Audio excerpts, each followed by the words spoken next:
I want to talk to you about what's happened at the CFMEU Construction Division, and I want to tell it to you straight, which means getting it, warts and all. Some individuals in the Construction Division of the CFMEU have had serious allegations levelled against them. We're not talking about small things, we're talking about criminal activity, corruption, violence and intimidation. We know a leader of an outlaw bikie gang was on a governing body of the union and is on charges of violent assault. Up to 20 members of outlaw bikie gangs were placed by the union leadership onto work sites as union reps. The father and son leadership in one branch have been charged with taking bribes. They maintain their innocence and their charges have not yet been dealt with. However, they continued in their leadership positions. There have also been threats, harassment, assaults and abuse against workers and other union officials. And there's a list of other serious allegations. We're talking about the involvement of organised crime, union leaders dealing with criminal underworld figures, kickbacks and corruption. I want to make this really clear. None of this is union business. None of this is about being a militant or a strong union. It is not unionism. There is no place in our movement for crooks or violence. No place. These behaviours threaten our movement and the good work unions do. In response to this, the ACTU asked the CFMEU to act to rid themselves of any criminal elements and for those accused of criminal activity to stand down until the accusations were investigated and, if innocent, their names cleared. But unfortunately, some people on those decision-making bodies were also the ones with allegations against them. These people refused to act. Elected leaders are the custodians of their union on behalf of members. Standing aside would have protected their union. No one should put their own interests before the interests of their union or the union movement. The ACTU executive, which is made up of representatives of all unions, met to consider the situation.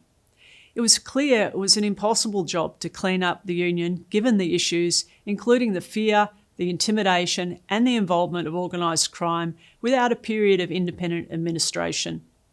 The ACTU consistently urged the union to agree to this voluntarily, just as other unions had done in the past, and avoid the need for any legislation. Unfortunately, the union's decision-making body again did not act, and so the government took the action they said they would. The period of administration is about one thing: ridding the union of criminal elements, intimidation and violence so it can return to a democratic control as soon as possible, a strong, clean union. Let's be clear, union democracy is paramount, but there can be no democracy where people are afraid to speak up because of violence and intimidation. The decision-making bodies have been vacated in 3 branches. This affected 11 people with full-time jobs. For other branches where there were no allegations, people have not been removed. The administrator takes on the role of the governing bodies, but organisers, industrial officers and staff remain, and the union will continue to do its job representing members, signing and enforcing EBAs, and protecting workers on the job. Elections will be called as soon as the administrator has done their job. It's really important to know that the vast majority of hard-working CFMEU staff have done nothing wrong. They've had no say in this and they are not to blame. And the same goes for CFMEU members. They are not to blame. They need and deserve a strong, clean union. Unfortunately, some of the individuals who do bear responsibility and could have at many points acted to avoid what has occurred now want to blame everyone else. The job now is to unite behind CFMEU members and support them getting through the other side stronger. The union movement will oppose any attempts by employers or the coalition to take advantage of this situation. This is a tough time, but we do not walk away when it's tough. We cannot tolerate people using our movement for their own ends. We all need to stand together for the values we believe in.